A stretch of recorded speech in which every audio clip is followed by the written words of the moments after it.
Hello my dear students, very good evening. I am Prerna, your home science mentor. आप सभी का स्वागत है मेरे YouTube channel home science junction पे। सो चलिए स्टूडेंट, आज की क्लास की शुरुआत करते हैं। और जैसे कि आज संडे है तो आप लोगों के लिए लेकर आए हैं मैराथन।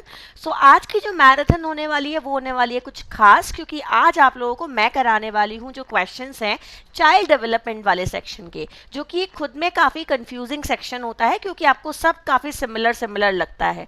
सो इसके कॉन्सेप्ट क्लियर होने आपके लिए बहुत ज़रूरी हैं। सो आज इसी को ध्यान में रखते हुए मैंने कोशिश की है कि आपके लिए कुछ अच्छे क्वेश्चंस लेकर आऊं जो इसमें आपके लिए काफ़ी यूजफुल रहेंगे। मैराथन है तो वन लाइनर की फॉर्म में रहेगी एंड ऐसी रहेगी कि आपके डेफिनेटली कुछ ना कुछ कॉन्सेप्ट क्लियर होंगे। प्लस इस मैराथन में मैंने जो क्वेश्चंस को इंक्लूड किया है वो सारे एग्जाम्स के क्वेश्चंस को इंक्लूड किया है जो कि प्रीवियस ईयर क्वेश्चंस हैं। सो चलिए शुरू करते हैं। जल्दी से लाइक शेयर कर दीजिएगा अगर अभी तक आपने नहीं किया है। प्लस लास्ट तक आप लोगों को पूरी वीडियो देखनी है जिससे कि आप लोगों को काफ़ी हेल्प मिलेगी। जो आपका डाउट है वो भी आप सेशन के बीच में मेरे से पूछ सकते हैं। तो चलिए शुरुआत करते हैं आज की क्लास की। सो चाइल्ड डेवलपमेंट, इसका मतलब है बाल विकास। आज जो हमारी मैराथन रहेगी वो रहने वाली है स्टूडेंट बाल विकास से संबंधित। तो हम चाइल्ड डेवलपमेंट, बाल विकास, आप मानव विकास कुछ भी कह सकते हैं। तो हम बाल विकास पे आज फोकस करने वाले हैं। प्लस आज की क्लास का फोकस रहेगा मानव विकास पे, ठीक है। जैसे कि जिन बच्चों ने बीएससी होम साइंस किया हुआ है वो अच्छे से जानते भी होंगे कि उनके दो सब्जेक्ट होते हैं। एक होता है ह्यूमन डेवलपमेंट, एक होता है लाइफ स्पैन डेवलपमेंट, है ना। सो ह्यूमन डेवलपमेंट में आप पढ़ते हो कि भाई एजेस के अकॉर्डिंग डेवलपमेंट कैसे होते हैं, मेनली फोकस उस पर रहता है। एंड आपके लाइफ स्पैन डेवलपमेंट में मेनली फोकस रहता है कि किस किस डेवलपमेंट के लिए कौन सी एज रिस्पॉन्सिबल है। सो वहाँ पे एजेस पे फोकस रहता है। चलिए पढ़ना शुरू करते हैं स्टूडेंट एंड कॉन्सेप्ट क्लियर करते हुए चलेंगे हम लोग ज़बरदस्त तरीके से। पहला पॉइंटर देखो क्या दिया हुआ है। यह सिद्धांत जो अनुकृति अथवा प्रेक्षण ज्ञान पर बल देता है क्या कहलाता है। भाई क्या लिखा है, वह सिद्धांत जो अनुकृति अथवा प्रेक्षण ज्ञान पर बल देता है क्या कहलाता है। आपके सामने ऑप्शन क्या दिया हुआ है स्टूडेंट, आपका जो आंसर है वो है सामाजिक सीख सिद्धांत। एक बार आप ध्यान से देखिएगा, जो आपका ऐसा सिद्धांत है जो कि अनुकृति अथवा प्रेक्षण ज्ञान पर बल देता है वो कौन कहलाता है स्टूडेंट, सामाजिक सीख सिद्धांत कहलाता है। इसका मतलब क्या कहलाता है, सोशल लर्निंग थियरी। अब यहाँ पे आपको एक बात और बता देती हूँ जो बड़ी इंपॉर्टेंट है जाननी, कि पहले तो ये ध्यान रखना ये question very most important question है आपके एग्जाम के लिए, चाहे वो DSSB हो, चाहे HSC TGT हो, चाहे आप लोगों का UP TGT PGT हो। दूसरी बात ये ध्यान रखना, कई बार एग्जाम में इस क्वेश्चन को थोड़ा ट्विस्ट देके पूछ लिया जाता है कि आखिर ये सोशल लर्निंग थियरी किसने दी है। तो याद रखिएगा एल्बर्ट बंडूरा ने दी है, बंडूरा की थियरी है, ये आपको पता होना चाहिए। और आखिर ये थियरी क्या कहती है, ये थियरी ये कहती है स्टूडेंट कि जो इंसान सीखता है ना वो तीन चीज़ों की वजह से सीखता है। इस थियरी का अगर मैं आपको जस्ट एक कंक्लूजन बताऊं तो वो थियरी क्या कहती है कि इंसान तीन चीज़ों से सीखता है। पहली चीज़ होती है स्टूडेंट ऑब्जर्वेशन, कि वो अवलोकन करता रहता है, हर वक्त बच्चा अवलोकन करता है, चीज़ों को ऑब्जर्व करता है। ऑब्जर्वेशन का मतलब क्या होता है, जस्ट सीइंग टू व्यूइंग, देखना, है ना। तो वो क्या करता है, देखता रहता है, ऑब्जर्व करता रहता है, उससे सीखता है। प्लस इमिटिएशन, इमिटिएशन का मतलब क्या होता है, अनुकरण करना, यानी कि किसी की नकल करना। वो जो चीज़ होते हुए देखेगा ना सेम उसे फॉलो अप करता है, तो उससे भी वो सीखने की कोशिश करता है। सो बच्चा इमिटिएशन से सीखता है, ऑब्जर्व करके सीखता है।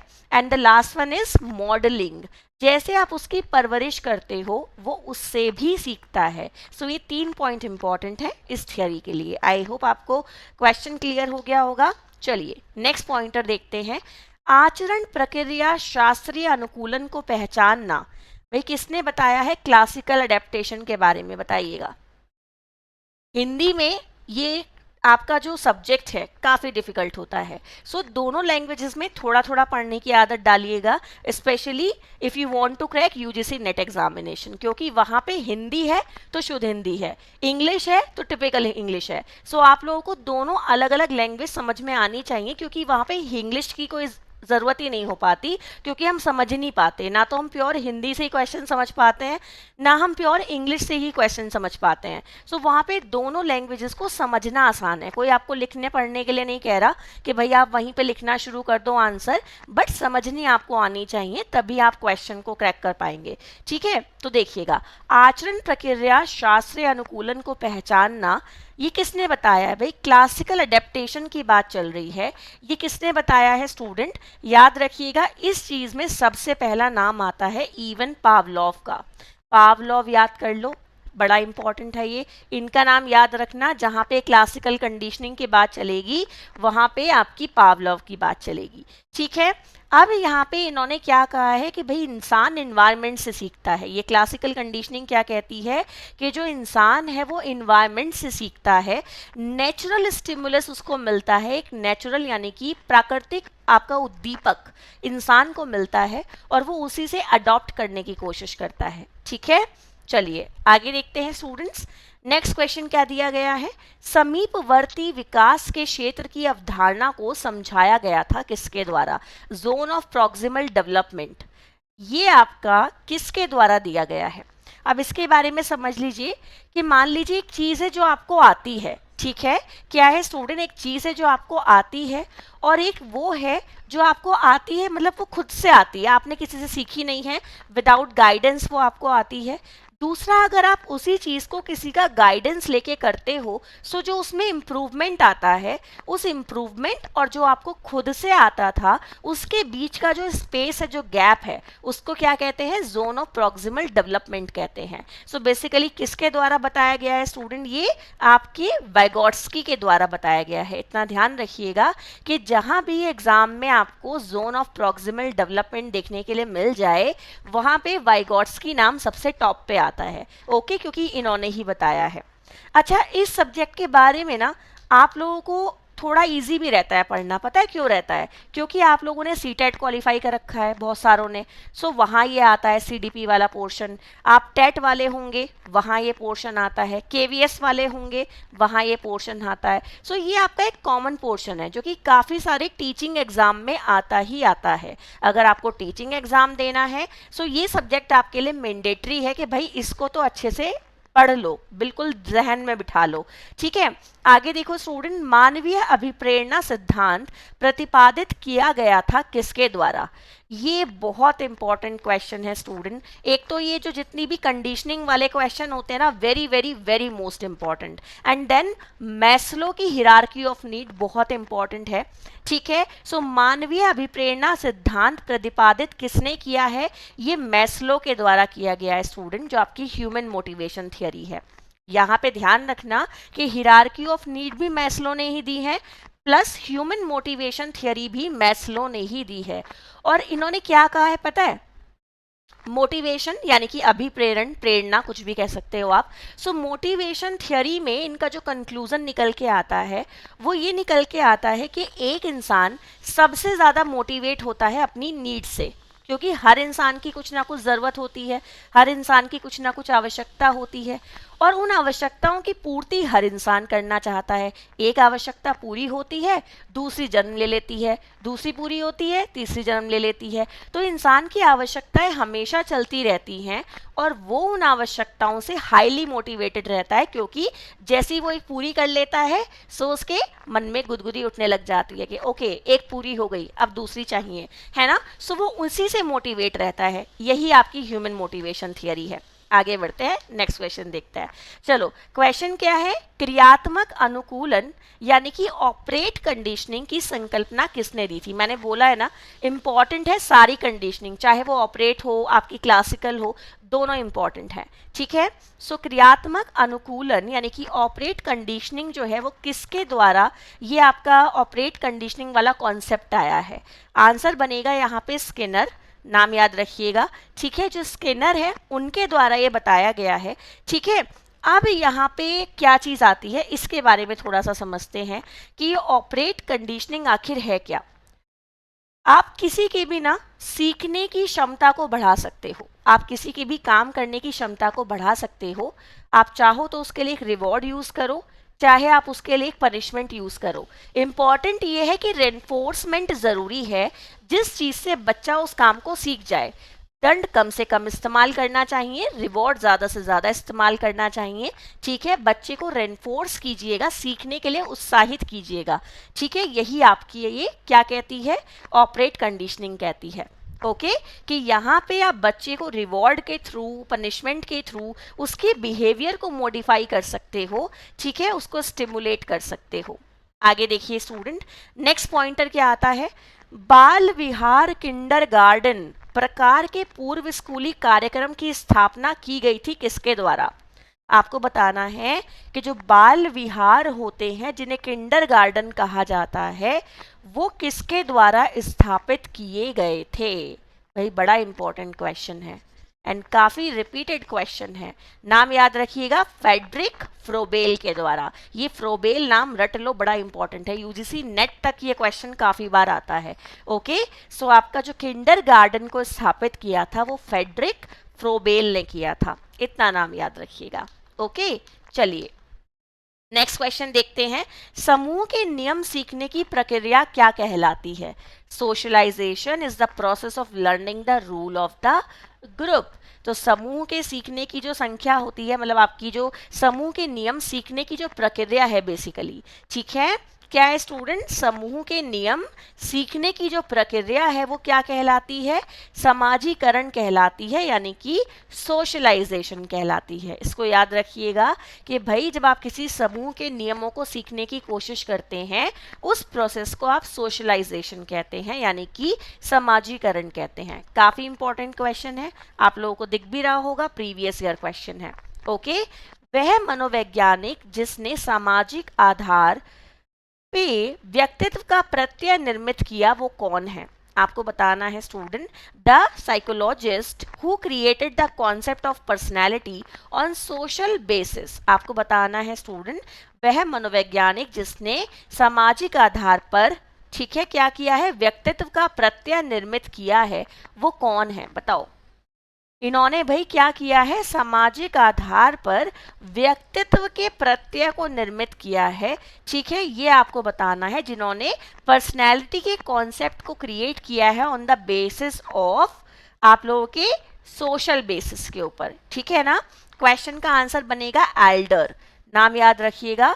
ठीक है, एडलर आपका नाम बनेगा, यहाँ पे इन्होंने किया है। ठीक है, चलिए आगे देखते हैं, नेक्स्ट क्वेश्चन क्या दिया गया है, द्वारा विकसित एक उल्लेखनीय विधि द्वारा शला पूर्व बच्चों को सिखाया जाता है। भाई एक ऐसी विधि है जिसके द्वारा आप जो क्या होते हैं, शाला पूर्व बच्चे होते हैं, उन्हें सिखाते हैं। वो विधि कौन सी है भाई बताओ। ऐसी विधि सिखाने की जिसके द्वारा आप शाला पूर्व बच्चों को सिखाते हैं, वो विधि क्या कहलाती है स्टूडेंट, मैडम मोंटेसरी विधि कहलाती है। मोंटेसरी पद्धति के बारे में आप लोगों ने सुना होगा ना, मारिया मोंटेसरी के द्वारा शुरू की गई थी। सो मैडम मोंटेसरी यानी कि जो मोंटेसरी पद्धति है वही इसका सही आंसर यहाँ पे बन जाएगा। आइए नेक्स्ट क्वेश्चन देखते हैं, जेबी वॉटसन के अनुसार मनोविज्ञान अध्ययन है किस चीज का बताओ।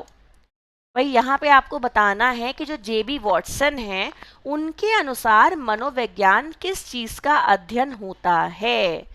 वॉटसन के अनुसार मनोविज्ञान किसका अध्ययन है स्टूडेंट, व्यवहार का अध्ययन है। ये ध्यान रखिएगा, वॉटसन के अनुसार जो मनोविज्ञान है वो व्यवहार का अध्ययन होता है। ठीक है, चलिए नेक्स्ट पॉइंटर देखते हैं, प्रथम मनोविज्ञान प्रयोगशाला स्थापित की गई थी कहाँ पे। आपको बताना है जो आपकी प्रथम मनोविज्ञान प्रयोगशाला है उसे कहाँ पे स्थापित किया गया था। सो कहाँ किया गया था स्टूडेंट, लिप्जिंग में। नाम याद रखिएगा, कहाँ किया गया था, लिप्जिंग में किया गया था जो आपकी प्रथम मनोविज्ञान प्रयोगशाला स्थापित की गई थी। आइए नेक्स्ट क्वेश्चन ध्यान से देखते हैं, क्वेश्चन क्या दिया गया है, वे 3 अत्यधिक महत्वपूर्ण सिद्धांत जो इस धारणा पर आधारित हैं कि मानव व्यवहार अधिगम की पूर्वानुमेय प्रक्रियाओं से बनता है। भाई आपको बताना है वे 3 अत्यधिक महत्वपूर्ण सिद्धांत जो इस धारणा पे आधारित हैं कि मानव व्यवहार अधिगम की पूर्वानुमेय प्रतिक्रियाओं से बनता है, यानी कि भाई मानव व्यवहार का कनेक्शन सीधा किससे है, अधिगम से है, लर्निंग से है। ऐसे वाले सिद्धांत कौन से हैं ये आपको बताना है। तो देखिए ध्यान से देख लीजिएगा कि आपके वो मोस्ट इंपॉर्टेंट थियरीज कौन सी हैं जो ये बताती हैं कि जो ह्यूमन बिहेवियर है उसको जो शेप मिलती है वो आपकी लर्निंग से मिलती है। कौन से सिद्धांत हैं स्टूडेंट? पावलोव का सिद्धांत, स्किनर का सिद्धांत और बंदूरा का सिद्धांत। ठीक है, एक बार ध्यान से देख लेंगे वो कौन कौन से सिद्धांत हैं। पावलोव का, स्किनर का एंड बंदूरा का, नाम याद रखिएगा। ओके, चलिए आइए नेक्स्ट क्वेश्चन ध्यान से देखते हैं क्या दिया गया है। क्वेश्चन आपके सामने है, सिद्धांत जो बालक को अपने आसपास के वातावरण के विभिन्न स्तरों पर रिश्तों की सक्रियता परिवर्तनशीलता के अंतर्गत विकसित होता देखता है वो क्या कहलाता है? आपको बताना है ऐसा कौन सा सिद्धांत है जो क्या करता है, बालक को अपने आसपास के वातावरण के विभिन्न स्तरों पर रिश्तों की सक्रियता परिवर्तनशीलता के अंतर्गत विकसित होता देखता है। वो कौन सा सिद्धांत है स्टूडेंट? इकोलॉजिकल सिस्टम सिद्धांत। एक बार ध्यान से देख लीजिएगा, क्वेश्चन का सही आंसर बनेगा इकोलॉजिकल सिस्टम थ्योरी। और ये थ्योरी किसके द्वारा दी गई है स्टूडेंट? ब्रेनफोर्ड बर्नर के द्वारा दी गई है। ठीक है, नाम याद रखिएगा, इस थ्योरी को किसके द्वारा दिया गया है? ब्रेनफोर्ड बर्नर के द्वारा दिया गया है। चलिए आगे बढ़ते हैं, नेक्स्ट क्वेश्चन ध्यान से देखते हैं क्या दिया गया है। सामूहिक अचेतन का प्रत्यय दिया गया है किसके द्वारा? आपको बताना है the concept of collective unconsciousness ये किसके द्वारा दिया गया है? बताओ भाई, आपको बताना है कि जो आपका ये अनकॉन्शियस वाला जो आपका कॉन्सेप्ट है ये किसके द्वारा दिया गया है। अब देखो यहाँ पर एक बात का ध्यान रखना, हम कॉन्शियस की बात करें, चाहे हम सब कॉन्शियस की बात करें, चाहे हम प्री कॉन्शियस की बात करें, चाहे हम कॉन्शियस की बात करें, ये सारे कॉन्शियस जो होते हैं ना ये फ्रॉइड से रिलेटेड हैं। ठीक है, किससे रिलेटेड है?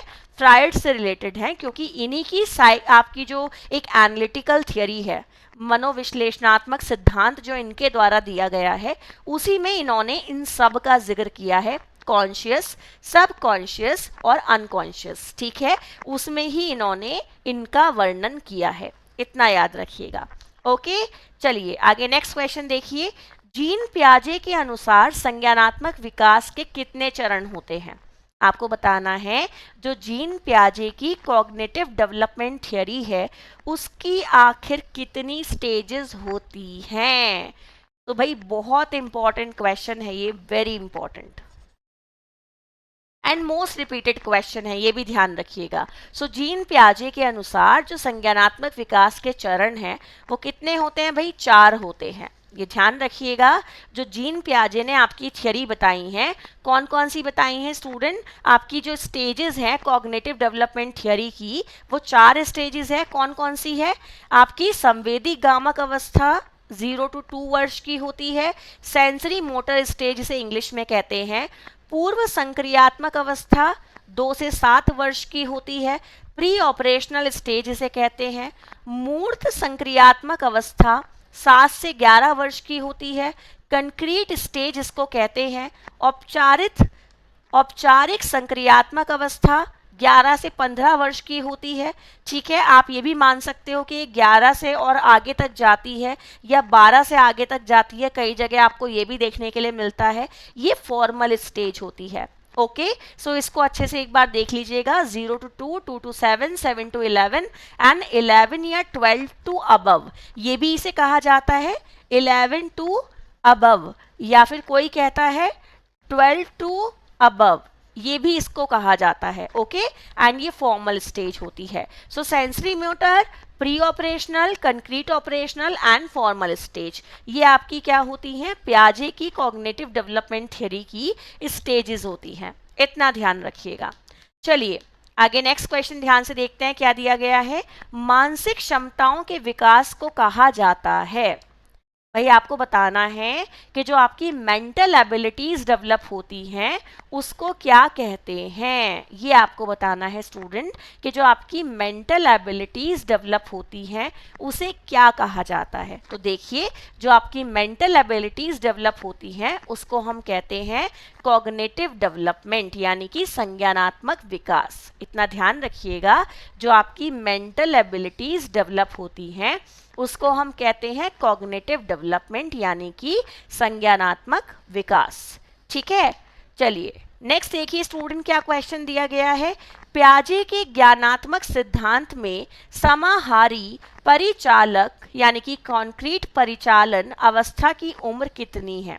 अभी आपको बताया था ना कंक्रीट ऑपरेशनल स्टेज, आपको बताना है कि भाई पियाजे की जो कंक्रीट ऑपरेशनल स्टेज है उसकी उम्र कितनी होती है, यानी कि कितने से कितने टाइम पीरियड को पियाजे के आप कंक्रीट ऑपरेशनल वाली स्टेज में काउंट करते हैं। क्या बनेगा क्वेश्चन का सही आंसर, 7 से 11 वर्षों तक। ठीक है जी, क्या हो जाएगा यहाँ पे सही आंसर, 7 से 11 वर्षों तक, ये आपका यहाँ पे सही उत्तर हो जाएगा। ठीक है, आगे बढ़ते हैं। चलिए नेक्स्ट क्वेश्चन देखते हैं। संज्ञानात्मक श्रम दक्षता शास्त्र की शाखा संबंधित है किस चीज से। आपको बताना है जो आपका ये क्या होती है, जो आपकी अर्गोनॉमिक्स है ये आखिर किससे रिलेटेड है।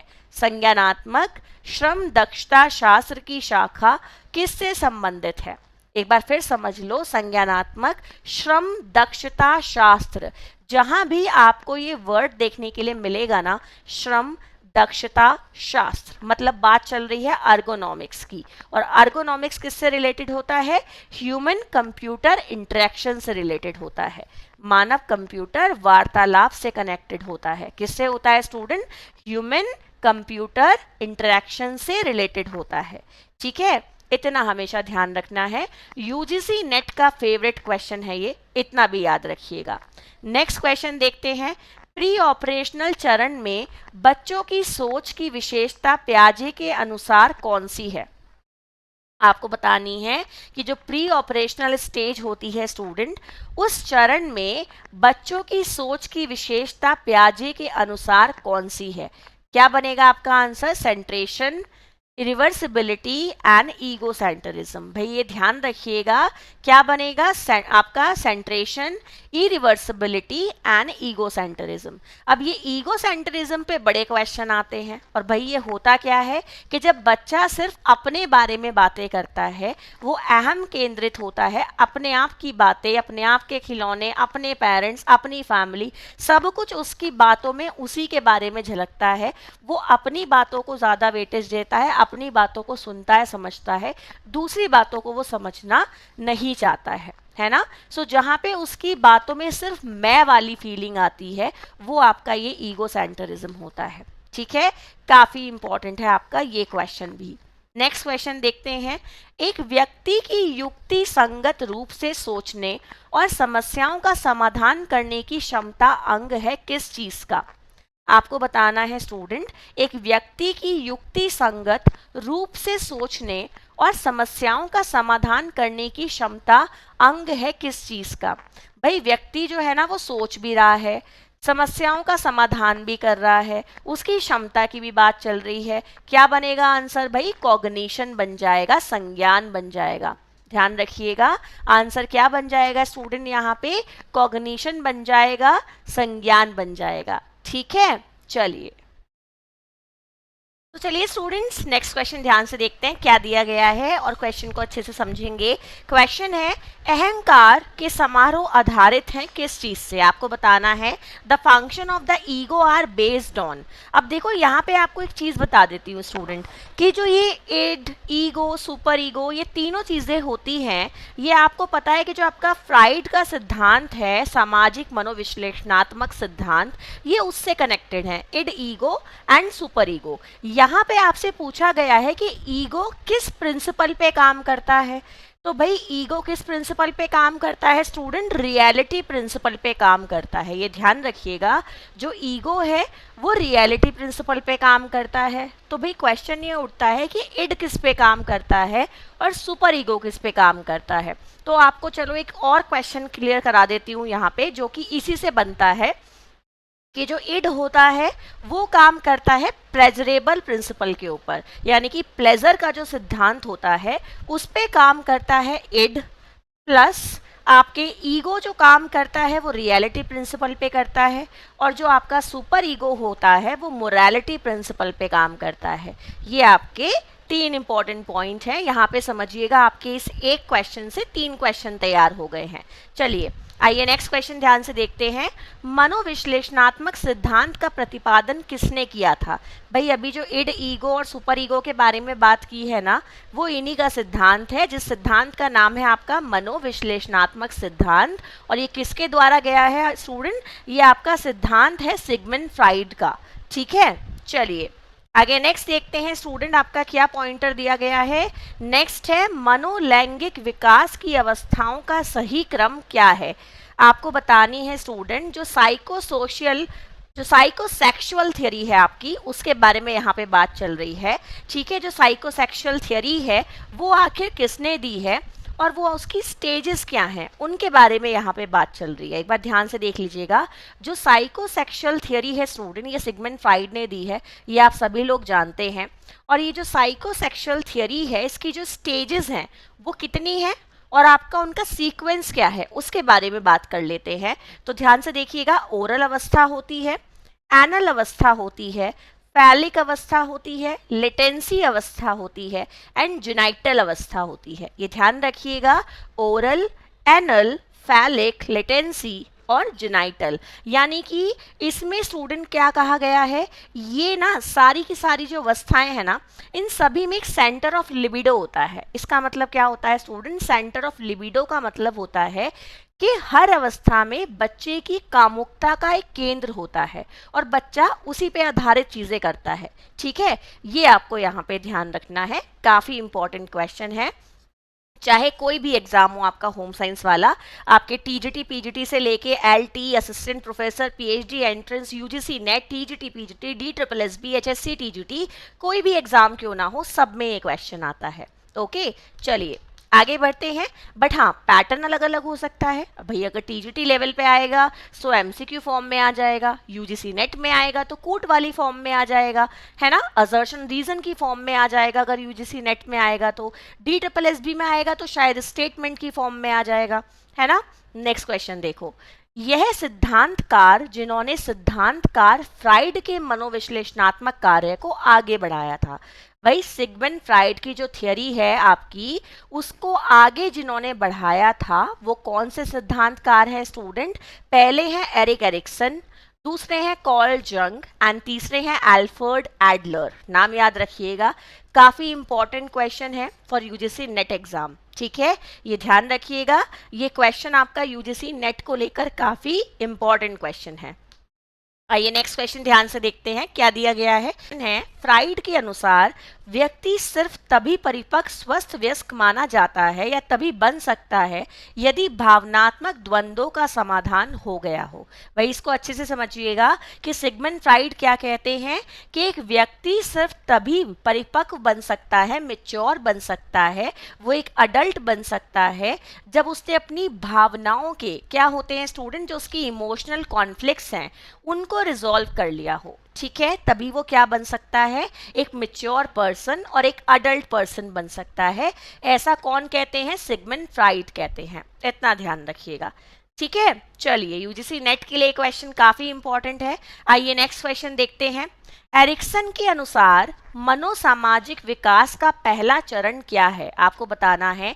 जो एरिक एरिक्सन की थियरी है, ठीक है, आपकी साइकोसोशल थियरी जो है एरिक एरिक्सन वाली, उसके अकॉर्डिंग पहला चरण कौन सा है? भाई यहाँ पे आपको एक बात बता देती हूँ, इंपॉर्टेंट है कि एरिक एरिक्सन के सिद्धांत के पहले तो ये समझ लो कि टोटल है 8 चरण। इतना ध्यान रखना, बहुत जगह ये क्वेश्चन भी आता है कि एरिक एरिक्सन की जो थियरी है, साइकोसोशल थियरी, उसमें कितनी स्टेजेस हैं? तो ध्यान रखना 8 स्टेजेस हैं।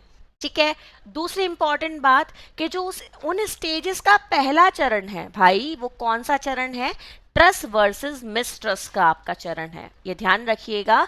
वो पहला चरण कौन सा है? Trust versus mistrust. इसका जो एज ग्रुप है वो कौन सा होता है स्टूडेंट? इन्फेंसी से लेके आपका 18 मंथ तक का जो टाइम होता है वो ट्रस्ट वर्सेस मिसट्रस्ट का रहता है। यहाँ पे जो बच्चा है ना, वो अपने केयर गिवर पे क्या करने लग जाता है? ट्रस्ट करने लग जाता है। अगर वो उसे केयर, अफेक्शन और लव शो करते हैं, उसे फीडिंग वो कराते हैं, उसी के माध्यम से वो उन पे ट्रस्ट करने लग जाता है। अगर इस स्टेज को सक्सेसफुली कंप्लीट ना किया जाए, बच्चा वो ट्रस्ट ना बना पाए अपने मतलब पेरेंट्स पे, केयर गिवर पे, या पेरेंट्स वो ट्रस्ट उसका ना जीत पाए, सो आगे जाके ऐसा बच्चा लाइफ में किसी पे ट्रस्ट नहीं कर पाता, क्योंकि ये स्टेजेस कंप्लीट होनी बहुत ज़रूरी है। अकॉर्डिंग टू एरिक्सन, जो लोग इन स्टेजेस को पूरा करते जाते हैं, इन 8 अवस्थाओं को पूरा करते जाते हैं, वही आगे जाके एक अच्छे इंसान बन के आते हैं, उनका व्यक्तित्व अच्छा रहता है। सो अगर किसी की लाइफ में इन 8 स्टेजों में से एक भी स्टेज में गड़बड़ी हुई है, सो ऐसा पर्सन डेफिनेटली आगे चल के उससे प्रभावित जरूर होगा, उसका पॉजिटिव या नेगेटिव इम्पैक्ट जरूर पड़ेगा। सो कुछ लोगों की ऐसी टेंडेंसी होती है कि वो कभी किसी पे भरोसा नहीं करते, उन्हें सिर्फ खुद पे भरोसा होता है, बाकी किसी पे नहीं होता, वो यही कैटेगरी वाले होते हैं, इतना ध्यान रखिएगा। यहाँ पे आपको एक बात और बता देती हूँ कि इनके अकॉर्डिंग इनकी सारी स्टेजेस में एक वर्च्यू होता है, एक गुण होता है कि वो जिस चीज पे आधारित होती है। यहाँ पे जो वर्च्यू है वो होप होता है। ठीक है जी, इतना ध्यान रखिएगा। चलिए आगे बढ़ते हैं, नेक्स्ट क्वेश्चन देखते हैं क्या है। एरिक एरिक्सन के मनोसामाजिक सिद्धांत में उद्योग विरुद्ध हीनता के स्तर को पहचाना जा सकता है। भाई जो आपकी क्या है, इंडस्ट्री वर्सेस इंफीरियरिटी वाली जो आपकी स्टेज है एरिक एरिक्सन की, उसमें आपको बताना है कि वो आपकी किस टाइम पीरियड पे होती है। बताओ भाई, आपका जो ये क्वेश्चन है ये है कि एरिक एरिक्सन के मनोसामाजिक सिद्धांत, यानी कि सेम थियरी की बात चल रही है साइकोसोशल की, जिसकी 8 स्टेजेस होती हैं। यहाँ पे जो स्टेज स्पेसिफिक हाईलाइट की गई है वो है industry versus inferiority. And then यहाँ पे आपको बतानी है कि वो किस एज ग्रुप से रिलेटेड है। सो मध्य बचपन अवस्था से रिलेटेड है, इतना ध्यान रखिएगा। DSSB TGT के लिए क्वेश्चन काफी इंपॉर्टेंट क्वेश्चन है। चलिए आगे बढ़ते हैं, नेक्स्ट क्वेश्चन ध्यान से देखते हैं। क्वेश्चन क्या दिया गया है? मनोसामाजिक सिद्धांत किसके द्वारा दिया गया था? साइकोसोशल थ्योरी किसके द्वारा दी गई थी? भाई बड़ा कॉमन क्वेश्चन है, एरिक एरिक्सन के द्वारा दी गई थी, बट काफी इंपॉर्टेंट क्वेश्चन है। ठीक है, मनोसामाजिक सिद्धांत एरिक एरिक्सन के द्वारा दिया गया है। ठीक है, और ये काफी इंपॉर्टेंट क्वेश्चन है। एक बात आपको बता दूं स्टूडेंट्स कि चाहे आपका साइको सोशल थियरी हो, चाहे साइको एनालिटिकल थियरी हो, चाहे आपकी साइको सेक्सुअल थियरी हो, चाहे वो आपकी कॉग्निटिव डेवलपमेंट थियरी हो, चाहे वो आपकी सोशल लर्निंग थियरी हो, चाहे वो आपकी सोशियो इकोलॉजिकल थियरी हो, चाहे वो आपकी सोशियो कल्चर थियरी हो, सब इम्पॉर्टेंट है। कुल मिला के ये सारी की सारी थियरी वो बेसिक थियरी हैं जो किसी भी एग्जाम में पूछी जा सकती हैं। ये सब होम साइंस एग्जाम में बिल्कुल फिट बैठ जाती हैं। ओके चलिए आगे देखिएगा। बाल न्याय देखरेख तथा संरक्षण अधिनियम 2000 के अंतर्गत वैधानिक निकायों को स्थापित करना अनिवार्य है। ठीक है, कौन से वैधानिक निकाय जो है वो अनिवार्य है स्थापित करना? पहला है स्टूडेंट ऑब्जर्वेशन होम, दूसरा है बाल कल्याण बोर्ड, और तीसरा है स्टूडेंट बाल कल्याण समिति। ये ध्यान रखिएगा, पहला है ऑब्जर्वेशन होम, दूसरा है बाल कल्याण बोर्ड, और तीसरा है बाल कल्याण समिति। क्योंकि ये बाल न्याय अधिनियम की बात चल रही है, सो ये तीनों चीजें स्टैब्लिश करनी इस नियम के अंतर्गत जरूरी है।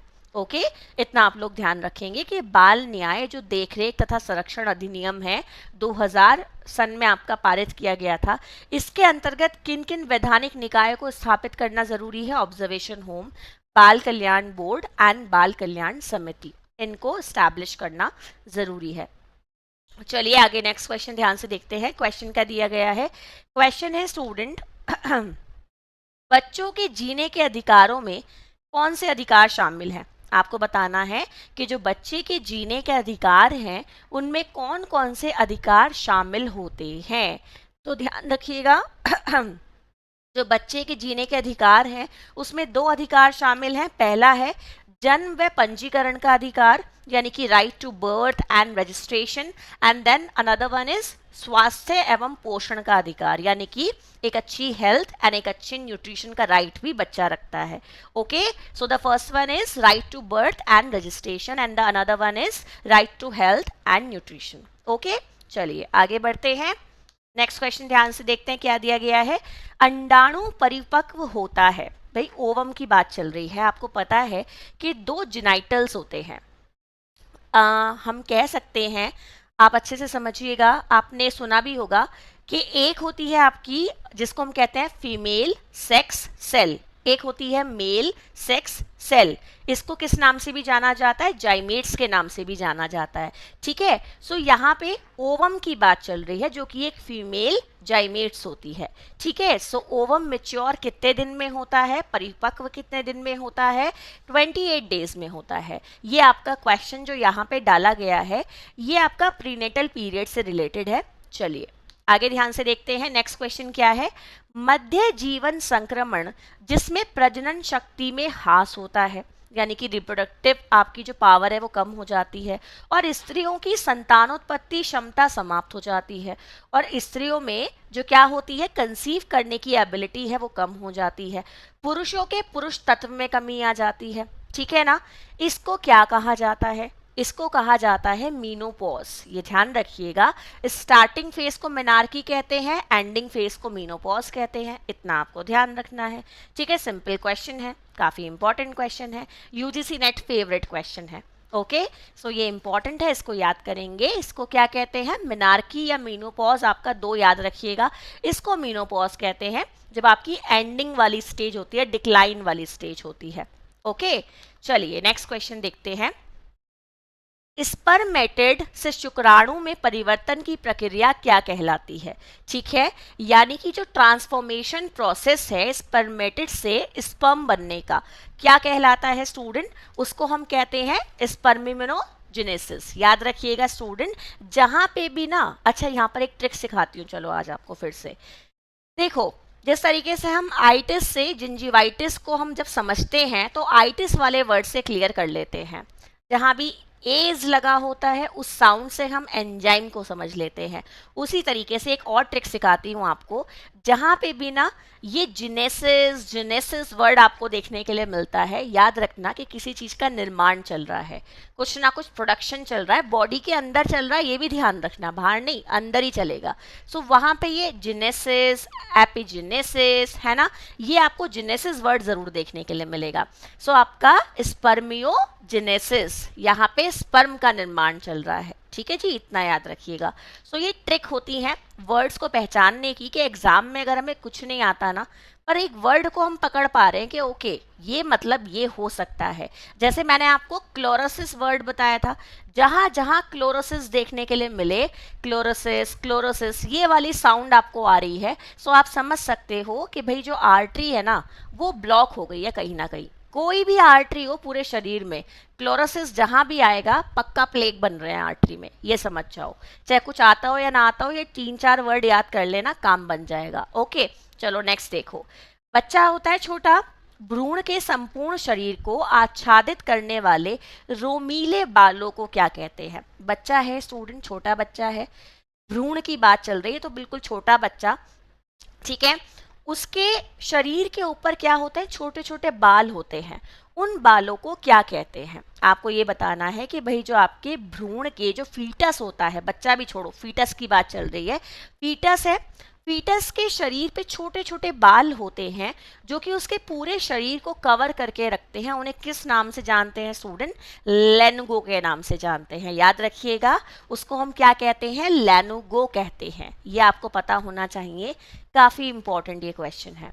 ओके, चलिए नेक्स्ट क्वेश्चन ध्यान से देखते हैं क्या दिया गया है। क्वेश्चन है, गर्भावस्था के दौरान वह हार्मोन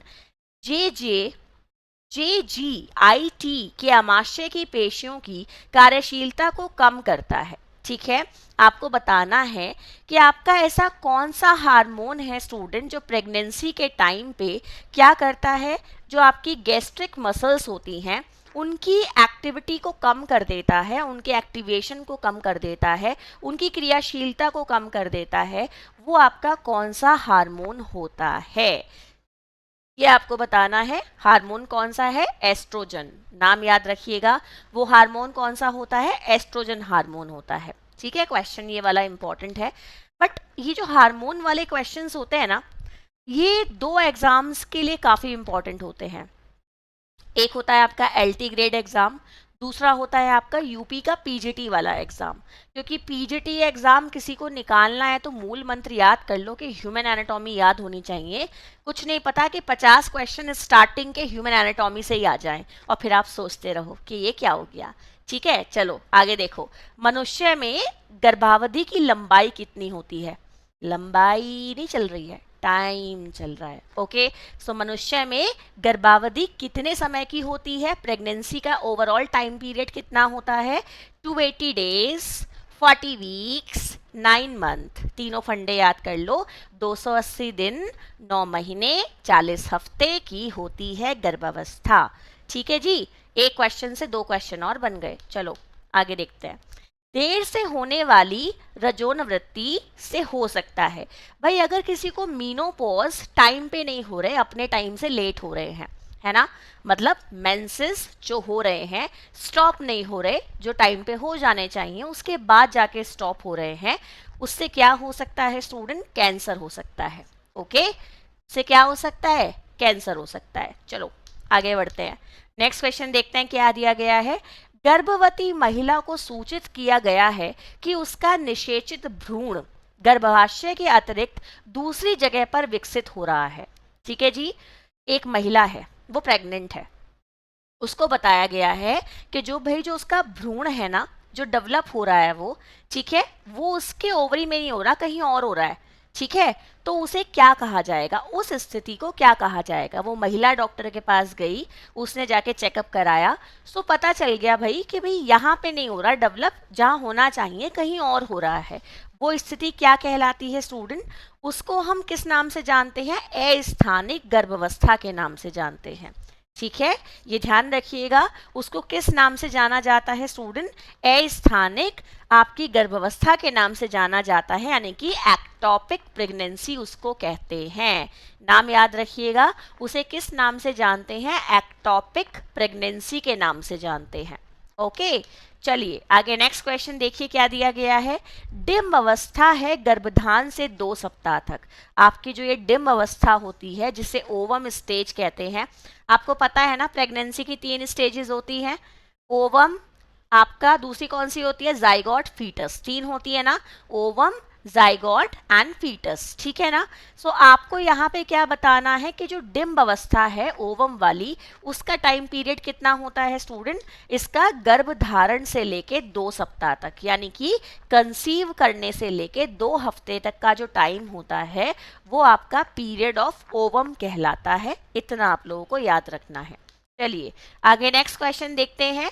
गर्भावस्था के प्रथम 3 माह क्या कहलाते हैं? ठीक है, यहाँ पे आपको बताना है कि जो गर्भावस्था के प्रथम 3 महीने होते हैं वो क्या कहलाते हैं? ट्राइमेस्टर कहलाते हैं। आपको पता है ना प्रेगनेंसी ओवरऑल 3 ट्राइमेस्टर में बटी हुई होती है ना। सो आपके गर्भावस्था के जो 3 माह कहलाते हैं उन्हें ट्राइमेस्टर कहते हैं। ओके, चलिए नेक्स्ट क्वेश्चन देखो। गर्भकालीन विषाक्तता संबंधित होती है। आपको बताना है कि जो आपकी नॉर्मल प्रेगनेंसी के टाइम पे जो आपकी टॉक्सिकेशन होती है बॉडी में, वो कौन कौन सी हो सकती हैं स्टूडेंट? जैसे कि आपके ब्लड प्रेशर का बढ़ जाना, आपकी बॉडी में ओडीमा हो जाना, एंड आपके यूरिन में एल्ब्यूमिन का निकलना शुरू हो जाना। ये ध्यान रखिएगा, प्रेगनेंसी की टॉक्सिमिया क्या हो सकती है? प्रेगनेंसी के टाइम पे जो टॉक्सिसिटी आपकी बॉडी में देखने के लिए मिलती है, पहली है बीपी हाई हो जाना, दूसरी है बॉडी में ओडीमा हो जाना, तीसरी है आपके यूरिन में एल्ब्यूमिन का निकलना। ओके, चलिए नेक्स्ट क्वेश्चन देखते हैं। गर्भावस्था के दौरान एक समान जुड़वा को जाना जाता है। भाई गर्भावस्था के दौरान जो बच्चे उत्पन्न हो रहे हैं वो समान जुड़वा बच्चे हैं, एक जैसे जुड़वा बच्चे।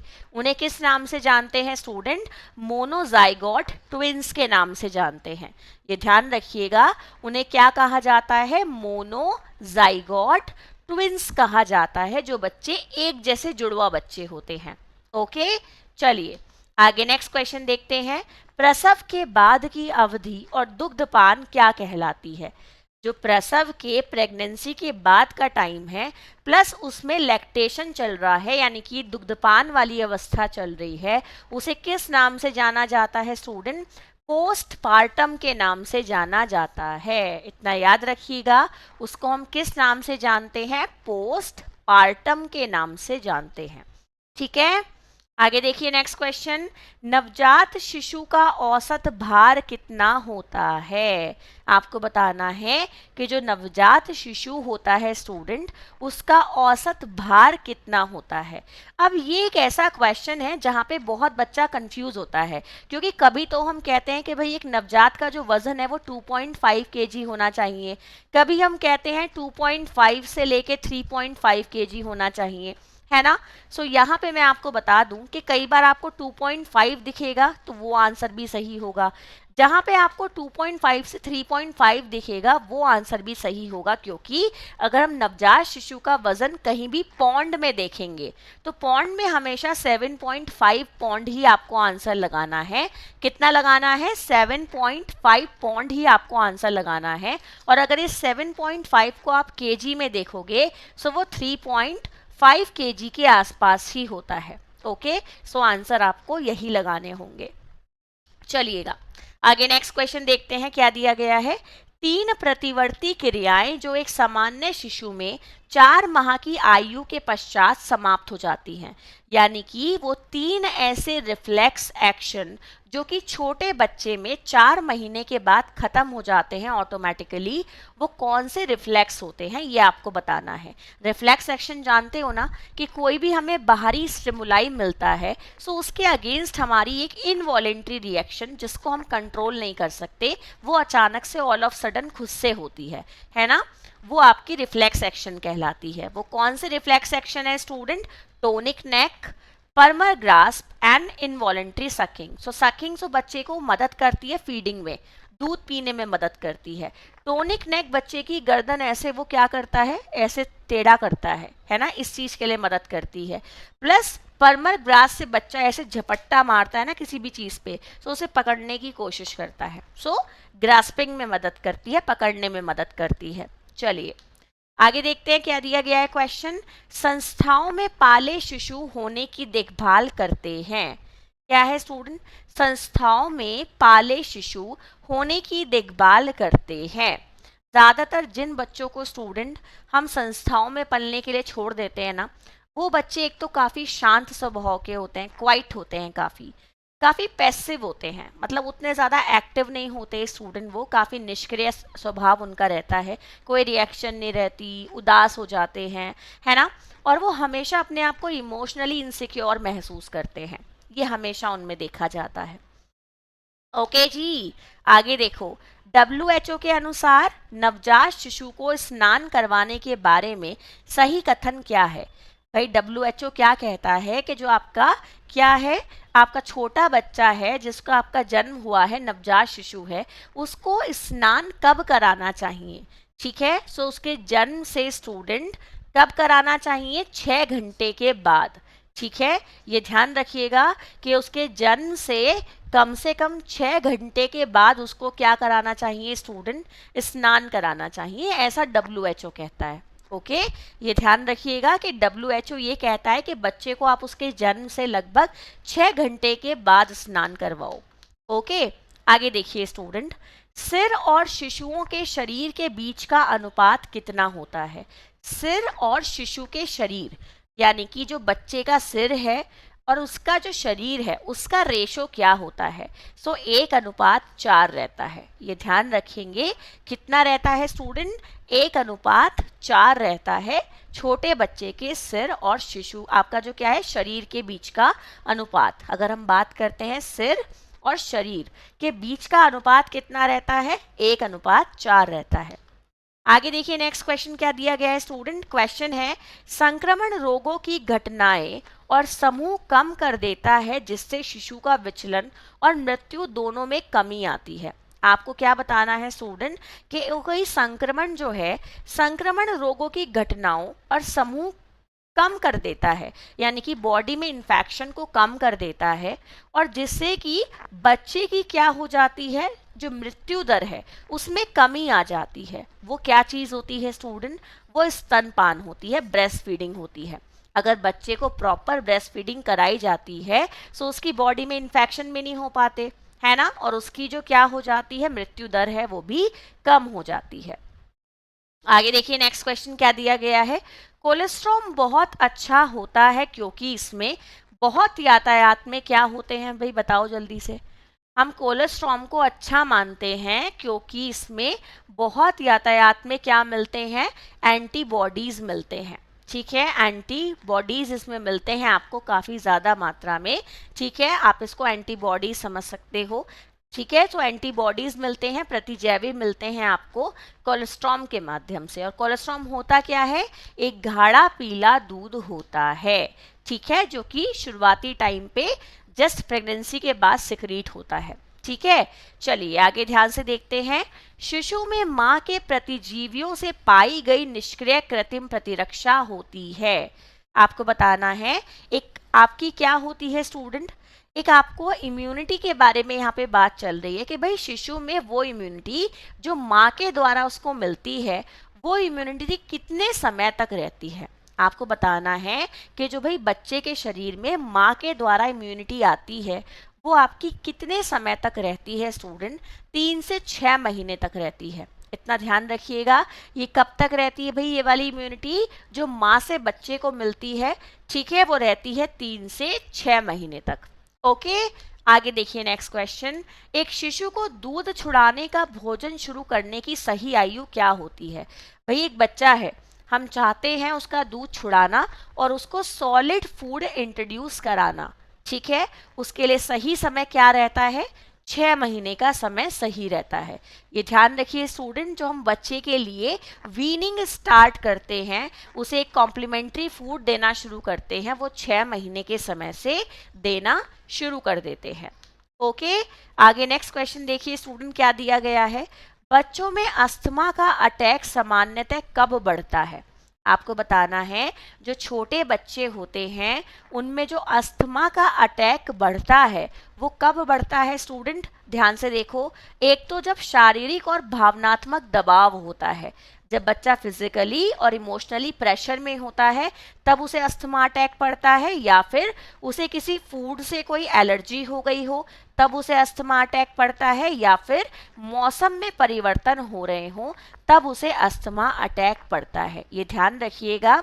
एक छोटे बच्चे को अस्थमा अटैक कब पड़ता है स्टूडेंट? या तो वो शारीरिक और आपके भावनात्मक प्रेशर में हो, या फिर उसे किसी फूड से एलर्जी हुई हो, या फिर मौसम चेंज हुआ हो। ओके, चलिए नेक्स्ट ध्यान से देखते हैं क्या क्वेश्चन दिया हुआ है स्टूडेंट। टीकाकरण बच्चे के लिए आवश्यक होता है। भाई क्यों होता है? आपको बताना है टीकाकरण बच्चों के लिए आवश्यक है। क्यों आवश्यक है, क्यों इम्यूनाइजेशन जरूरी है? क्योंकि एक तो वो शरीर में प्रतिरक्षा प्रणाली को विकसित करता है, यानी कि आपकी बॉडी में आपके इम्यून सिस्टम को अच्छा और स्ट्रांग बनाता है, प्लस आपके न्यूट्रिशनल लेवल को भी मेंटेन रखता है। ठीक है, क्या करता है स्टूडेंट इम्यूनाइजेशन? एक तो आपकी इम्यूनिटी को इंक्रीज करता है, प्लस आपके न्यूट्रिशनल लेवल को मेंटेन रखता है। ओके, चलिए नेक्स्ट क्वेश्चन देखिएगा क्या दिया गया है। क्वेश्चन है स्टूडेंट, MMR टीका देने की उम्र कितनी होती है? आपको बताना है जो MMR का टीका होता है उसको देने की उम्र कितनी होती है। तो यहाँ पे ध्यान रखिएगा, जो MMR का टीका है आप 3 महीने के समय पर दे सकते हो। इसकी फुल फॉर्म क्या होती है? मीजल्स मम रुबेला। नाम याद रखिएगा, MMR के टीके का पूरा नाम क्या होता है स्टूडेंट? Measles mums rubella. नाम याद रखना, MMR की फुल फॉर्म कई बार पूछी जाती है एग्जाम में। ओके, नेक्स्ट क्वेश्चन देखो, DPT का विस्तारित रूप क्या होता है? आपको बताना है जो बच्चे को डीपीटी का टीका लगता है उसकी फुल फॉर्म क्या होती है। भाई बड़ा अच्छा क्वेश्चन है ये, और ये इम्यूनाइजेशन से जो क्वेश्चंस है ना काफ़ी एग्जाम में पूछे जाते हैं।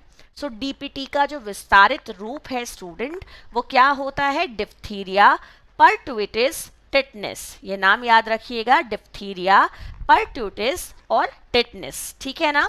ये आपका यहाँ पे सही आंसर हो जाएगा। और ये परट्यूटिस होता क्या है स्टूडेंट, इसको हम कहते हैं काली खांसी। ओके, क्या कहा जाता है इसको, काली खांसी कहा जाता है। ओके, चलिए नेक्स्ट क्वेश्चन देखिए, वृहद स्तर पर प्रयुक्त जीवंत जीवाणु टीका कौन सा है। आपको बताना है कि एक भाई बड़ा ही पॉपुलर टीका है जिसमें लाइव बैक्टीरिया वाली वैक्सीन लगाई जाती है। एक ऐसा टीका जिसमें जो बैक्टीरिया मौजूद होते हैं वो लाइव बैक्टीरिया होते हैं। भाई क्वेश्चन बड़ा इंटरेस्टिंग है। क्वेश्चन कहता है कि एक वैक्सीन है ऐसी जिसके अंदर लाइव बैक्टीरिया को बॉडी में इंसर्ट कराया जाता है। वो कौन सी वैक्सीन होती है, बीसीजी की होती है। याद रखिएगा वो कौन सी वैक्सीन होती है स्टूडेंट, बीसीजी की वैक्सीन होती है। ओके, चलिए आइए नेक्स्ट क्वेश्चन देखते हैं क्या दिया गया है। क्वेश्चन है रोग प्रतिरोधकता जिसमें एक टीका दिए जाने के कारण या संक्रमण के परिणाम के रूप में अधिग्रहित किया जाता है। आपको बताना है वो कौन सी इम्यूनिटी है जिसमें या तो आपने कोई वैक्सीन लगवाई है और या फिर आपको कोई बीमारी हुई है उसके बाद आपकी बॉडी में उससे रिलेटेड इम्यूनिटी जनरेट हुई है। वो कौन सी इम्यूनिटी होती है स्टूडेंट, एक्वायर्ड इम्यूनिटी होती है। याद रखिएगा उस इम्यूनिटी को हम किस नाम से जानते हैं, एक्वायर्ड इम्यूनिटी के नाम से जानते हैं, जो कि कब होती है, जब आप कोई टीका लगवाते हो या फिर आपकी बॉडी में किसी बीमारी के होने के बाद जो एक नेचुरली इम्यूनिटी बिल्ड होती है। ओके, आगे देखिएगा, एक बच्चे का समूह के साथ संबंध मापने का एक उपकरण क्या कहलाता है। आपको बताना है कि भाई एक आपका टूल है to measure a child relationship with their group, क्या कहलाता है स्टूडेंट, वो समाज मिति कहलाता है। सोशियोमीट्री स्केल होता है ये एक तरीके का, ध्यान रखिएगा। सोशियोमीट्री आपकी एक मापनी होती है, एक स्केल होता है जिसपे आप ह्यूमन रिलेशन को चेक करते हैं, ठीक है ना। एक व्यक्ति का अपने समूह के साथ, ग्रुप के साथ संबंध कैसा है उसे चेक करने के लिए आप सोशियोमीट्रिक स्केल का इस्तेमाल करते हैं, है ना। जो आपका ये स्केल है इसका आप इस्तेमाल करते हो। नेक्स्ट क्वेश्चन देखो, एक डेफिनेशन से है, शिशु विकास यह अध्ययन का वह क्षेत्र है जो मानव वर्धन और विकास के सभी पहलुओं को समझने में समर्पित किया गया है। आपकी एक डेफिनेशन है स्टूडेंट, डेफिनेशन क्या कहती है कि शिशु विकास यह अध्ययन का वह क्षेत्र है जो मानव वर्धन और विकास के सभी पहलुओं को समझने में समर्पित किया गया है। ये परिभाषा किसके द्वारा दी गई है स्टूडेंट, हरलॉक के द्वारा दी गई है। ये ध्यान रखिएगा, ये परिभाषा आपकी किसके द्वारा दी गई है, हरलॉक के द्वारा दी गई है। ओके, चलिए आगे बढ़ते हैं, नेक्स्ट डेफिनेशन देखते हैं, नेक्स्ट क्वेश्चन देखते हैं जो भी है। तो क्वेश्चन है, एक प्रक्रिया जिसमें नवजात बच्चे को संस्कृति में डाला जाता है जिसे वह समाज में स्वीकृत किया जा सके। भाई एक बच्चा है, नवजात बच्चा, आप उसे एक ऐसे कल्चर में ढालने की कोशिश कर रहे हो जिससे उसे सोसाइटी एक्सेप्ट कर ले। वो क्या कहलाता है स्टूडेंट, समाजीकरण कहलाता है, सोशलाइजेशन कहलाता है। ये ध्यान रखिएगा, उसको हम किस नाम से जानते हैं, समाजीकरण यानी कि सोशलाइजेशन के नाम से उसको हम जानते हैं। आइए नेक्स्ट क्वेश्चन देखते हैं क्या दिया गया है। विशिष्ट उम्र में कौशल और बर्ताव का पैटर्न जो हम अपेक्षा करते हैं उसे क्या कहते हैं। आपको बताना है विशिष्ट उम्र में कौशल और बर्ताव का पैटर्न जो हम अपेक्षा करते हैं उसे क्या कहा जाता है स्टूडेंट, विकासात्मक कार्य कहा जाता है, डेवलपमेंटल टास्क कहा जाता है, ठीक है ना। क्या लिखा है student, the pattern of skills and behaviour that we expect at a particular age are called developmental task. Okay ji, चलिए नेक्स्ट क्वेश्चन देखिए क्या है। आदमी उसके मालिक का गुस्सा अपने बच्चे पर निकालता है, ये किस चीज का उदाहरण है, बताइए भाई। आपका क्वेश्चन है कि आदमी उसके मालिक का गुस्सा अपने बच्चे पर निकालता है, ये उदाहरण आखिर किस चीज का है? आपको बताना है ये उदाहरण आखिर किस चीज का है। सो ये उदाहरण होता है विस्थापन का। इतना याद रखिएगा, ये उदाहरण किसका है? डिस्प्लेसमेंट का है।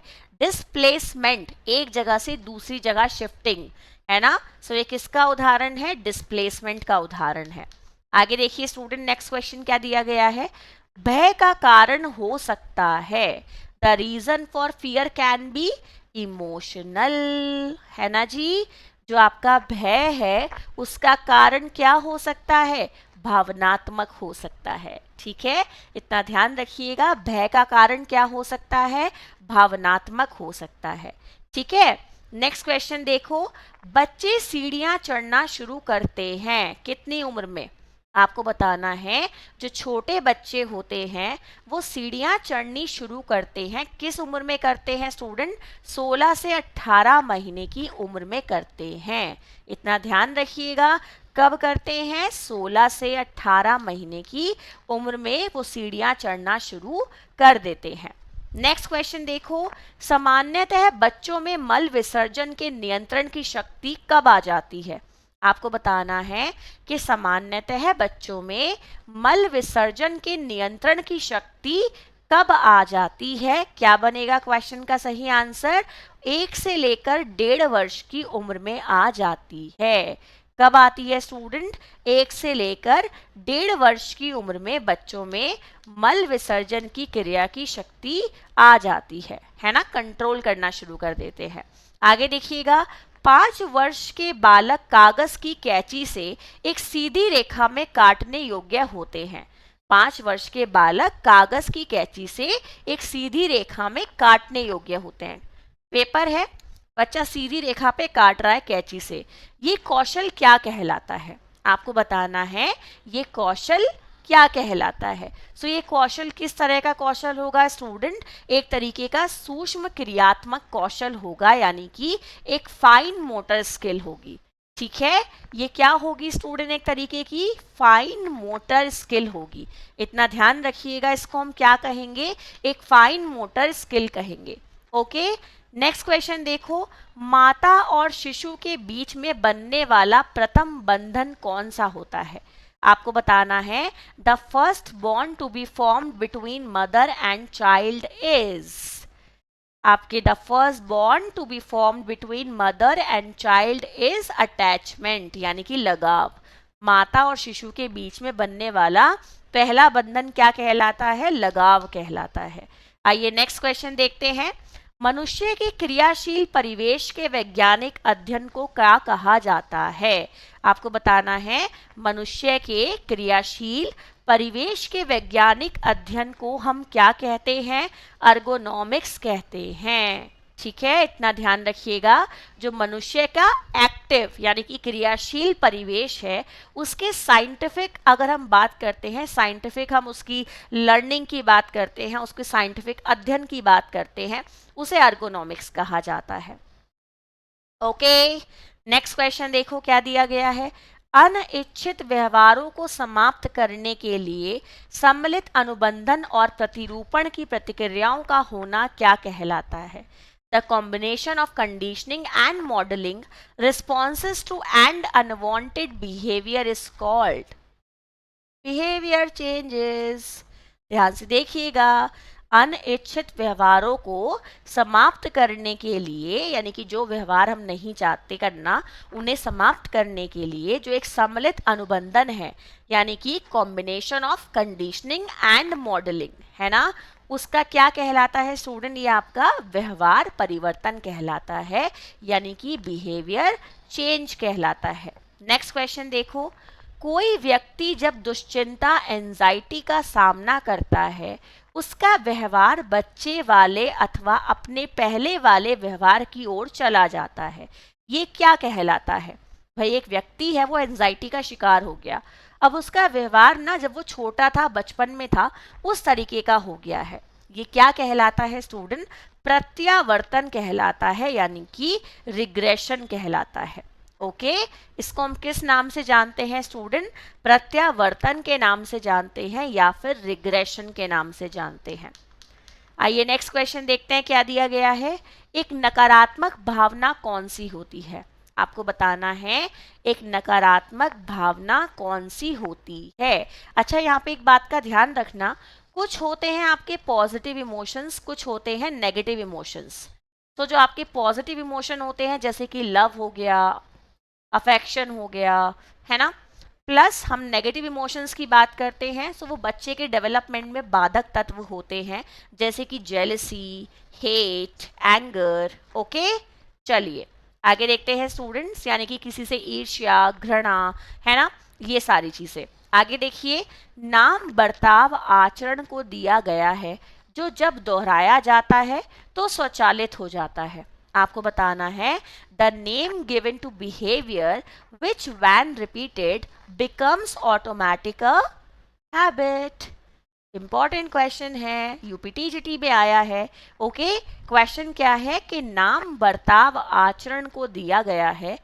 बर्ताव, आपका जो आचरण है उसे एक नाम दिया गया है जिसे अगर आप बार बार रिपीट करोगे ना तो वो आपका खुद ही स्वचालित हो जाएगा, खुद ही आपका ऑटोमेटिक हो जाता है, आप उसे ही करने लग जाते हो। वो आपकी आदत होती है स्टूडेंट, आपकी हैबिट होती है। ओके, आगे देखिएगा, प्रेम और स्नेह की आवश्यकता है। कैसी आवश्यकता? आपने मैस्लो हिरार्की ऑफ नीड के बारे में पढ़ा है ना, तो आपको बताना है जो प्रेम और स्नेह की आवश्यकता होती है वो एक कैसी आवश्यकता होती है? वो होती है स्टूडेंट मनोसामाजिक आवश्यकता। ओके जी, इतना ध्यान रखिएगा, उसको हम क्या कहते हैं? मनोसामाजिक आवश्यकता कहते हैं। ठीक है, चलिए आगे नेक्स्ट ध्यान से देखते हैं स्टूडेंट क्या दिया गया है, अच्छे से समझिएगा। नेक्स्ट पॉइंट है, जब ध्वनि ग्राम को एक साथ कर उन्हें शब्द बनाने के लिए मिलाया जाता है तब रूपग्राम बनता है। जहां ध्वनिग्राम होते हैं, आपको बताना है जब ध्वनिग्राम को एक साथ कर उन्हें शब्द बनाने के लिए मिलाया जाता है तब रूपग्राम बनता है। जहां ध्वनिग्राम क्या होते हैं? भाषा बनाने वाली ध्वनि होते हैं। इतना ध्यान रखिएगा स्टूडेंट, क्या लिखा है? रूपग्राम are formed when phonemes are put together to form word, है ना। Then where phonemes are the sounds that make up of a language। इतना याद रखिएगा, ठीक है, ये पॉइंट आप लोगों को याद रहना चाहिए, इंपॉर्टेंट पॉइंट है। चलिए आगे नेक्स्ट ध्यान से देखते हैं क्या दिया गया है क्वेश्चन, अच्छे से समझिएगा। क्वेश्चन है, ज्यादातर बच्चे उम्र में 2 शब्दों के वाक्य को बोलना शुरू करते हैं, यानी कि वो उम्र कौन सी है जब बच्चा टेलीग्राफिक स्पीच को बोलना शुरू करता है। भाई 2 शब्दों वाले वाक्य बच्चा कब बोलता है? जब टेलीग्राफिक स्पीच होती है आपकी, है ना, जो आपकी ये 2 शब्दों वाले आपके वाक्य होते हैं इसको हम क्या कहते हैं? टेलीग्राफिक स्पीच कहते हैं, है ना। सो ये आपका जो टाइम पीरियड है वो 18 से 24 महीने वाला टाइम पीरियड होता है। ओके स्टूडेंट्स, इतना ध्यान रखिएगा, ये टाइम पीरियड होता है आपका 18 से 24 महीने वाला। ओके, आगे नेक्स्ट क्वेश्चन देखो। भाषा के अध्ययन में सतह सरफेस संरचना स्ट्रक्चर तथा गहरी संरचना स्ट्रकवर शब्दों के संबंधित किए जा सकते हैं किससे? भाई जहाँ पे लैंग्वेज है ना, जहाँ पे भाषा है वहाँ पे चॉम्स्की का नाम सबसे पहले आता है, इतना ध्यान रखना। इन्होंने ही आपकी स्टडी ऑफ लैंग्वेज के बारे में बात की है। लैंग्वेज से रिलेटेड जो टर्म है ना आपके, सरफेस, स्ट्रक्चर, डीप स्ट्रक्चर, इन सब के बारे में जो बात करी है वो किसने की है स्टूडेंट? नाम चॉम्स्की ने की है, यानी कि चॉम्स्की और लैंग्वेज दोनों आपस में बहुत कनेक्टेड हैं। ओके, इतना आप लोग ध्यान रखेंगे। चलिए नेक्स्ट क्वेश्चन ध्यान से देखिएगा क्या दिया गया है। शैशवावस्था में विकास के सोपानों का अनुक्रम क्या होता है? आपको बताना है कि भाई शैशवावस्था में जो बच्चे के विकास के क्रम हैं वो क्या क्या होते हैं, ये आपको बताना है स्टूडेंट। तो सबसे पहले बच्चा क्या करता है? सोशल स्माइल करता है ना। उसके बाद स्टूडेंट वो पलटना शुरू करता है, फिर वो बिना सहारे के बैठना शुरू करता है, फिर वो खड़ा होना शुरू करता है, फिर वो सीढ़ियाँ चढ़ना शुरू करता है। इतना ध्यान रखिएगा, जो शैशवावस्था में विकास के सोपान होते हैं स्टूडेंट, उनका क्या अनुक्रम होता है। सबसे पहले बच्चा सोशल स्माइल देना सीखता है, फिर वो पलटना शुरू करता है, देन वो बिना सहारे के बैठना शुरू करता है, फिर वो खड़ा होना सीखता है, फिर वो सीढ़ियाँ चढ़ना सीखता है। ये आप लोगों को ध्यान रखना है। सो ये 1 2 3 4 एंड देन 5, ये आपके 5 क्या है, स्टेप्स हैं। इनको याद रखिएगा। आपका ये क्या होते हैं, सारे के सारे स्टेप्स होते हैं जिनका ये सही अनुक्रम है। ये आप लोगों को अच्छे से पता होना चाहिए, एक इम्पॉर्टेंट क्वेश्चन है। ओके, चलिए आगे नेक्स्ट क्वेश्चन ध्यान से देखते हैं क्या दिया गया है। क्वेश्चन है स्टूडेंट, अच्छे से देखो। क्वेश्चन है, सुनने की प्रक्रिया में शामिल चरणों का सही क्रम क्या है। आपको बताना है कि भाई जो हम कोई बात सुनते हैं ना, तो सुनने की प्रक्रिया में शामिल चरणों का सही क्रम क्या होता है।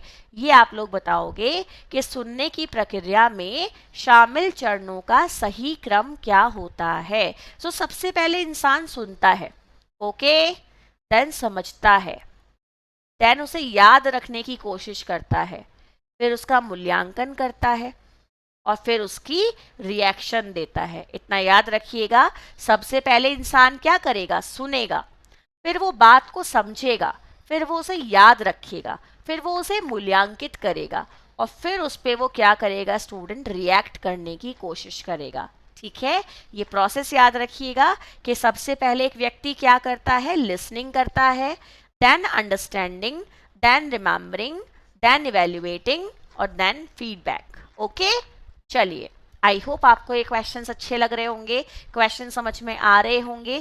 क्वेश्चन अच्छे लग रहे हैं सो लाइक शेयर जल्दी जल्दी करते जाओ जिन्होंने अब तक नहीं करा, और मुझे कमेंट करके भी साथ साथ बताते रहो कि मैम क्लास कैसी लग रही है। ओके, चलिएगा आगे देखिए। समझदारी और तर्क शक्ति बच्चों में विकसित होती है। आपको बतानी है समझदारी और तर्क शक्ति यानी कि इंटेलिजेंस प्लस रीजनिंग कैपेबिलिटी की बात चल रही है। वो बच्चों में कब डेवलप होती है स्टूडेंट, फॉर्मल ऑपरेशनल स्टेज में डेवलप होती है। ये क्वेश्चन किससे रिलेटेड है, जीन पियाजे की कॉग्निटिव डेवलपमेंट थ्योरी से रिलेटेड है। ओके, कि बच्चे में फॉर्मल ऑपरेशनल स्टेज के टाइम पे एक आपकी intelligence power plus logical reasoning power develop होती है। ओके, आगे देखिए क्वेश्चन, शक्ति एम्पावरमेंट से आप नियंत्रित किस चीज को कर सकते हो। बताओ भाई, अच्छा क्वेश्चन है ये। इस शक्ति एम्पावरमेंट से आप नियंत्रित कर सकते हैं, आखिर किस चीज को कर सकते हैं स्टूडेंट, अपनी संपत्ति को, अपने ज्ञान को और अपनी प्रवृत्ति को। इतना ध्यान रखिएगा, किस किस को कर सकते हैं स्टूडेंट, आप कर सकते हो अपनी संपत्ति को, अपने ज्ञान को और अपनी प्रवृत्ति को। ओके, अपने वेल्थ, अपनी नॉलेज एंड अपने एटीट्यूड को। ठीक है, चलिए आगे बढ़ते हैं। क्वेश्चन देखते हैं क्या दिया गया है। क्वेश्चन है, मस्तिष्क अपने वयस्क भार का 90% तक पहुंचता है जब बालक की आयु हो जाती है। आपको बताना है मस्तिष्क अपने वयस्क भार का 90% तक पहुंचता है जब बालक की आयु हो जाती है लगभग 6 वर्ष की। ओके, ये ध्यान रखिएगा, जब बालक की आयु लगभग 6 वर्ष की हो जाती है तब मस्तिष्क अपने वयस्क भार का 90% तक पहुंच जाता है। ओके, आगे देखो नेक्स्ट क्वेश्चन क्या दिया गया है। तीव्र बुद्धि मानक का आईक्यू कितना होता है। आपको बताना है जो तीव्र बुद्धि वाला मानव होता है उसका आईक्यू कितना होता है। यहाँ पे एक ध्यान रखिएगा स्टूडेंट, एक शार्प माइंडेड जो आपका ह्यूमन है उसका आईक्यू 140 से अधिक होता है। कितना होता है, 140 से अधिक होता है। और आईक्यू की फुल फॉर्म क्या होती है, इंटेलिजेंट क्वेश्चंट। लिख लीजिएगा स्टूडेंट, इसकी फुल फॉर्म क्या होती है, इंटेलिजेंट क्वेश्चंट होती है। ओके, आगे नेक्स्ट क्वेश्चन देखो।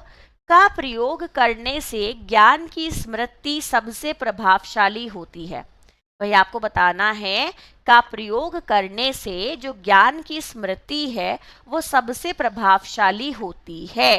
The memory of knowledge is most effective by using, आपको बताना है the memory of knowledge is most effective by using a practical experience. ध्यान रखिएगा स्टूडेंट, अगर आप एक प्रैक्टिकल एक्सपीरियंस लेते हो सो उसके द्वारा जो आपको कुछ सीखने के लिए मिलेगा वो आपका लॉन्ग लास्टिंग एक्सपीरियंस होता है। कैसा होता है? लॉन्ग लास्टिंग एक्सपीरियंस होता है। नेक्स्ट क्वेश्चन देखिएगा, बुद्धि मापन का स्वीकृत परीक्षण बनाने वाला प्रथम मनोवैज्ञानिक कौन था? आपको बताना है बुद्धि मापन का एक स्वीकृत परीक्षण बनाने वाला प्रथम मनोवैज्ञानिक कौन था स्टूडेंट? बेनेट। नाम याद रखिएगा, कौन था? बेनेट था। ठीक है, आप लोगों को याद रहना चाहिए कौन था स्टूडेंट? बेनेट था। ओके, चलिए नेक्स्ट ध्यान से देखिएगा, मंद बुद्धि बालकों की बुद्धि लब्धि होती है। आपको बताना है जो आपके क्या होते हैं, मेंटली रिटार्डेड बच्चे होते हैं, उनका आईक्यू लेवल कितना होता है? तो भाई कितना होता है? 80 से कम होता है। इतना ध्यान रखिएगा, जो बच्चे मेंटली रिटार्डेड होते हैं उनका आईक्यू कितना होता है? 80 से कम होता है। ओके, आइए नेक्स्ट क्वेश्चन देखते हैं, बालक का मानसिक स्वास्थ्य निर्भर करता है आखिर किस चीज के ऊपर? बताओ, एक बच्चे की मेंटल हेल्थ किस चीज पे रिस्पॉन्सिबल होती है? एक बच्चे की मेंटल हेल्थ स्टूडेंट सबसे ज्यादा उसके आसपास के लोगों पे निर्भर करती है, जैसे कि उसका परिवार, उसका विद्यालय और उसका समुदाय, जिनके साथ वो डायरेक्ट कांटेक्ट में रहता है, जो उसके ऊपर एक डायरेक्ट इम्पैक्ट डालते हैं, उसी से सबसे ज़्यादा प्रभावित होगी। वो उसका परिवार हो सकता है, उसका विद्यालय हो सकता है और उसका समुदाय हो सकता है, क्योंकि परिवार कहाँ है? जहाँ समुदाय है, और विद्यालय वो जगह है जहाँ बच्चा अपने दोस्तों के साथ सबसे ज़्यादा समय बिताता है। ओके, चलिए नेक्स्ट क्वेश्चन देखिए, खेल के पुनरावृत्ति के सिद्धांत के प्रवर्तक कौन थे? आपको बताना है आपके the originator of the principle of repetition of the game. भाई जो आपके principle of repetition of game से रिलेटेड है वो कौन है स्टूडेंट? स्टेनले हॉल है। नाम याद रखिएगा, जो स्टेनले हॉल हैं वो खेल की पुनरावृत्ति के सिद्धांत से संबंधित हैं। ओके, चलिए नेक्स्ट क्वेश्चन देखिए, एक बच्चे का शारीरिक, भावनात्मक और बौद्धिक क्षमता को विकसित करना किसके द्वारा हो सकता है? अगर आप एक बच्चे की शारीरिक क्षमताओं को विकसित करना चाहते हो, आप उसकी भावनात्मक क्षमताओं को विकसित करना चाहते हो, आप उसकी बौद्धिक क्षमताओं को विकसित करना चाहते हो, सो किसके थ्रू कर सकते हो स्टूडेंट? खेलने के थ्रू कर सकते हो। यानी कि बच्चे में अगर हम क्या करते हैं, प्ले की हैबिट को प्रमोट करते हैं, सो बच्चे का इमोशनल, मेंटल, सोशल, सारे फिजिकल, सारे डेवलपमेंट बहुत अच्छे से होते हैं। ओके, इतना ध्यान रखिएगा। चलिए नेक्स्ट क्वेश्चन देखिए क्या दिया गया है, बच्चों में खेल के विकास का अनुवृत्ति क्रम क्या कहलाता है? भाई आपको बताना है कि बच्चों में खेल के विकास का जो अनुवृत्ति क्रम है वो क्या होता है स्टूडेंट? कैसे शुरुआत होती है बच्चे में खेल की? सबसे पहले क्या करता है बच्चा? एकल खेल खेलता है, ठीक है, फिर बच्चा समानांतर खेल खेलता है, फिर बच्चा सहचारिता वाले खेल खेलता है, फिर बच्चा समूह खेल खेलता है, फिर बच्चा सहकारिता वाले खेल खेलता है। इतना ध्यान रखिएगा स्टूडेंट, ये बच्चे में जो प्ले की अलग अलग स्टेजेस हैं उसका डेवलपमेंट बताया गया है कि बच्चा पहले सिंगल प्ले खेलता है, फिर पैरेलल प्ले खेलता है, फिर कोऑपरेटिव प्ले खेलता है, फिर ग्रुप प्ले खेलता है, देन कोऑपरेटिव खेलता है। ठीक है ना? सो ये ध्यान रखिएगा कि उसके कौन कौन से गेम चलते रहते हैं स्टूडेंट? सहचारिता और सहकारिता, है ना, कोऑर्डिनेटिंग एंड कोऑपरेटिव, दोनों आपके साथ साथ चलते रहते हैं। ओके, चलिए आगे ध्यान से देखते हैं स्टूडेंट एक बार कौन से वाले प्ले होते हैं, अच्छे से देखिएगा। आगे नेक्स्ट क्वेश्चन है, व्यक्तित्व शब्द का वैज्ञानिक प्रयोग में किसी दिए गए व्यक्ति के किसी दिए हुए समय पर समाजीकरण के उत्पाद को अभिदिष्ट करने में किया जाता है। अच्छे से समझो क्या क्वेश्चन है। व्यक्तित्व शब्द का वैज्ञानिक प्रयोग में किसी दिए गए व्यक्ति के किसी दिए हुए समय पर समाजीकरण के उत्पाद को अभिदिष्ट करने में किया जाता है। यह व्यक्ति द्वारा समाजीकरण के माध्यम से प्राप्त समग्र से संबंधित है। ये कथन आखिर किसके द्वारा दिया गया है? व्यक्तित्व से संबंधित ये एक परिभाषा है स्टूडेंट, जो कहती है कि व्यक्तित्व शब्द का जो वैज्ञानिक प्रयोग हम करते हैं वो किसी व्यक्ति के एक पर्टिकुलर चीज पर जो उसका समाजीकरण होता है उसके रूप में करते हैं, ठीक है। और ये समाजीकरण के माध्यम से ही प्राप्त होता है। ये क्या कहलाता है? आपको पता है, व्यक्तित्व कहलाता है, पर्सनैलिटी कहलाता है। परिभाषा किसके द्वारा दी गई है स्टूडेंट? मैकाइवर के द्वारा दी गई है। ध्यान से देख लीजिएगा, ये डेफिनेशन किसके द्वारा दी गई है? मैकाइवर के द्वारा दी गई स्टूडेंट ये डेफिनेशन है। सो डेफिनेशन वाले क्वेश्चन काफ़ी इंपॉर्टेंट रहते हैं और याद बड़ी आसानी से होते नहीं हैं। ऐसे क्वेश्चंस को आपको काफ़ी अच्छे से बार बार रिवाइज करते रहना चाहिए, क्योंकि इन्हें रिवाइज भी करोगे ना तभी भी सफिशिएंट है, काम चल जाता है। ओके, ग्रामीण प्रबुद्ध छात्रों के लिए खोले गए विद्यालय कौन से होते हैं? आपको बताना है, जो रूरल स्टूडेंट्स के लिए खोले गए विद्यालय होते हैं वो कौन से विद्यालय कहलाते हैं स्टूडेंट? नवोदय विद्यालय कहलाते हैं। ध्यान रखिएगा, ऐसे विद्यालय जो कि रूरल स्टूडेंट्स के लिए खोले गए हैं उन्हें हम किस नाम से जानते हैं? नवोदय विद्यालय के नाम से जानते हैं।